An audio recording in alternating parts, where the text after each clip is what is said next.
the Catholic Men's Podcast, helping you find good works of literature for the Catholic gentleman.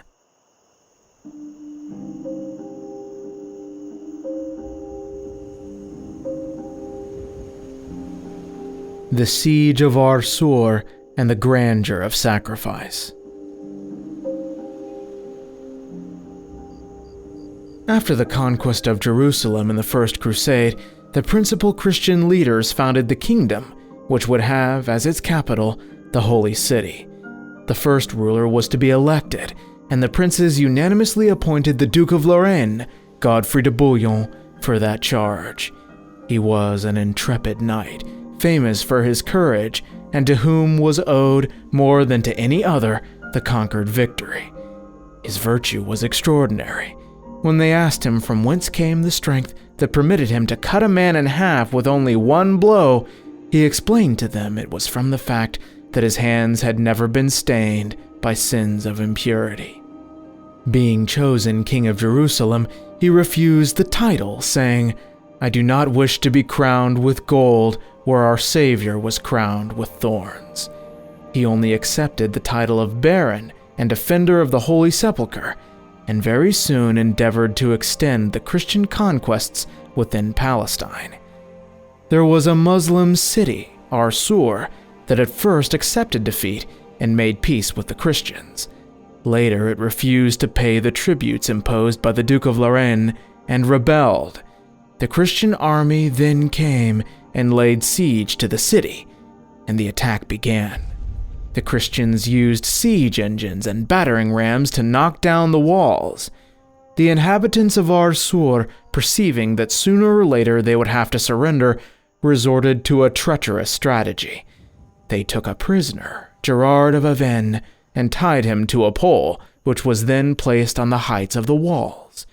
In this way, the knight would die by the hands of the Christians, or if the siege was not lifted, by suffering. Gerard of Avennes, unable to resist the pain, implored Godfrey de Bouillon to save him by ending the battle. The Christians, perturbed, didn't know what to do, while the infidels from the heights of the walls laughed and dared them to fight. Godfrey de Bouillon then approached the place of torment and said to the knight, "I cannot save you. Even if my brother Eustace was in your place, I could not save him from death. Die, therefore, illustrious and brave knight, with the resignation of a Christian hero.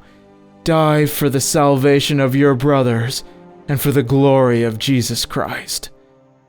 This is how a true Christian should love God, above his own interests, his own sentiments, his own friendships, in sum, above all things. This is a moving example of holy intransigence for the love of God.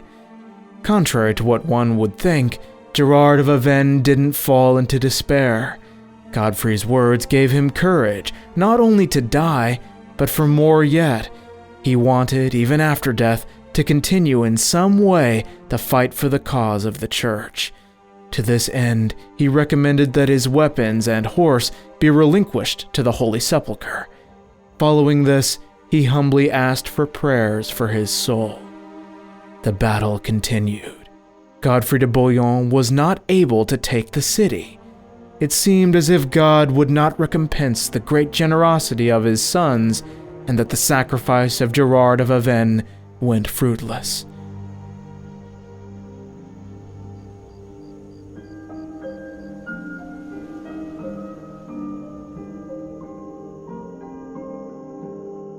One day, however, when least expected, the same Gerard of Avennes entered into Jerusalem, mounted on a beautiful white horse.